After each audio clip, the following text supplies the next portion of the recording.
So welcome to the woods. We're at the Bluebell Woods in Lincolnshire, near where I live, and this is the shot I look forward to every year because I know when the bluebells are out, the worst of winter is behind us, spring is here, summer's just around the corner, and it's great to get out the camera, shoot the bluebells, and I make a point of it every year to get out there. This year though, things have been a bit different. The weather has been pretty poor. We've had flooding in this area. Even now, you know, usually when I take these shots, I'm in shorts and a t-shirt, and it's freezing. So the bluebells haven't been as prevalent this season. And if you look around, there's some good patches, but nothing like there usually is. But that hasn't put me off.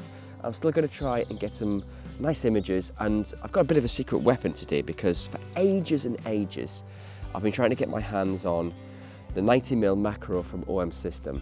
And this lens is really, really cool. As macro lenses go, I think it's one of the best out there. And I'll explain a bit more why as we go on in this video, but it's got an equivalent focal length of 180mm thanks to the 2x crop factor from the OM1. But it works in conjunction with focus stacking. And this is really what today's video is about. Why focus stacking is such a great feature, and why perhaps if you haven't used it before, you should think about giving it a try.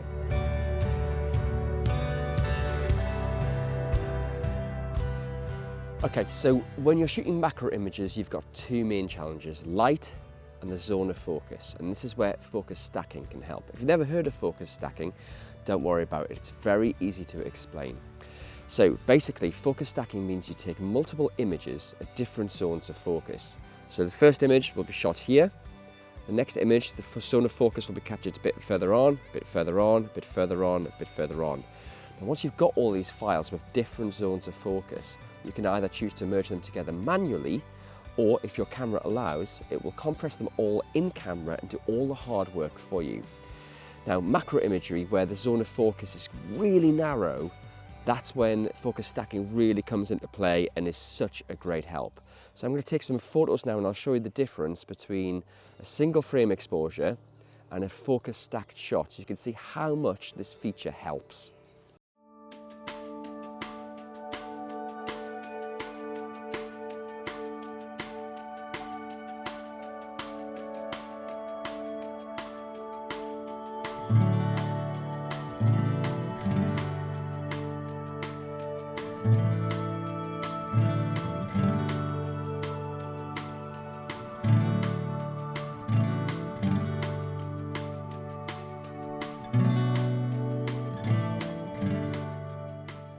Now earlier I mentioned another challenge with macro photography is light, and it's a fairly horrible day today. We've got some blue sky, some patches of light, but really it's fairly uninspiring. Now there are different ways to get around this. A lot of macro photographers use flash hoods, and they're really, really cool. They banish all the shadows, but they can be a little bit pricey. Another option, if it is a sunny day, is to use a reflector, a little pop-up one that you can just bounce some light back into your subject. But if all else fails, I have another secret weapon, and that is the torch on my iPhone. So you might not think it's that powerful, but I'm going to take another set of shots, one without the torch and one with, and you can see how just that bit of illumination can really help your images.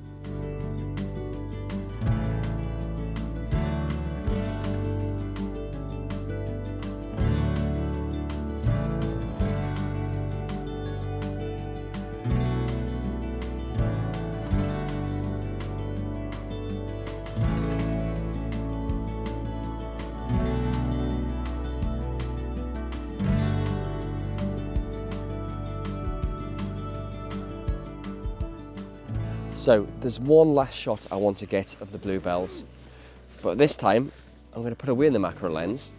I'm going to get rid of the tripod. I'm going to switch things up.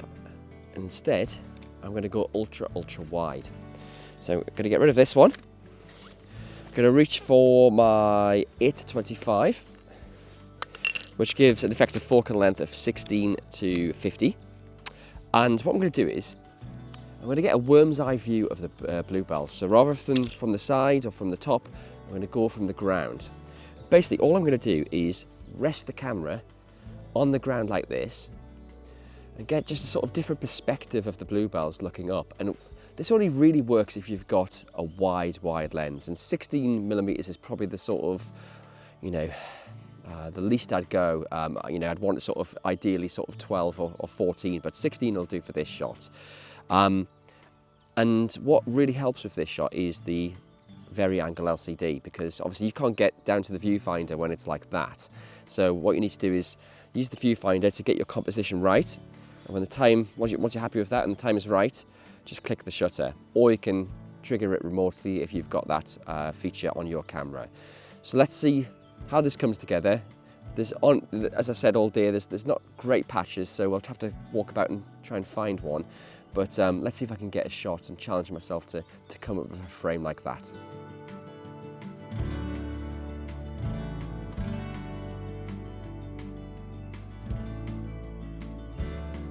As you can see on screen, that shot just didn't really work, and that's all right. You know, sometimes it's good to try these things. They won't always come off. And years gone by when I've come out and shot the bluebells and they've been much thicker, the wide angle approach looking up works really well, but sometimes, you know, it just doesn't come off, and that's cool. I'm fine with that. I do think I've got some all right shots out of today. I'm just going to put the macro back on and take some more shots with this. But ultimately, you know, I'm going to come out here every year and shoot the bluebells because I absolutely love it, and that's what photography is about, enjoying the moments. You know, the weather's really spoilt it this year, but, you know, that will happen.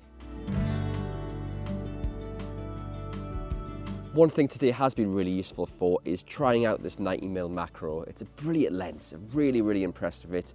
I did a close-up shot just on this log where I've got the B camera sort of positioned, and you can get so close, and it reveals so much detail in smaller subjects and makes you see them in a bit of a new light, to be honest with you.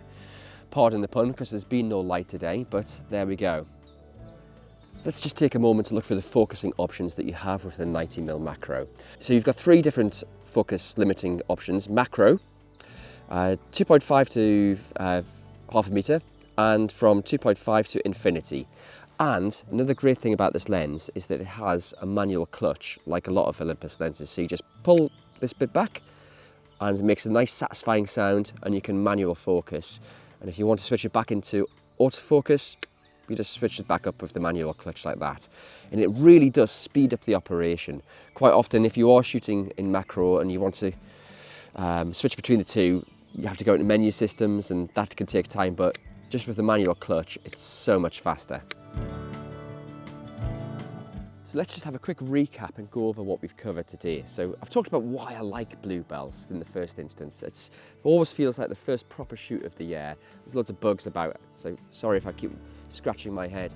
And we've also talked about zones of focus and how focus stacking can really help. And it's one of the things Olympus system do really well. Their focus stacking technology is fantastic.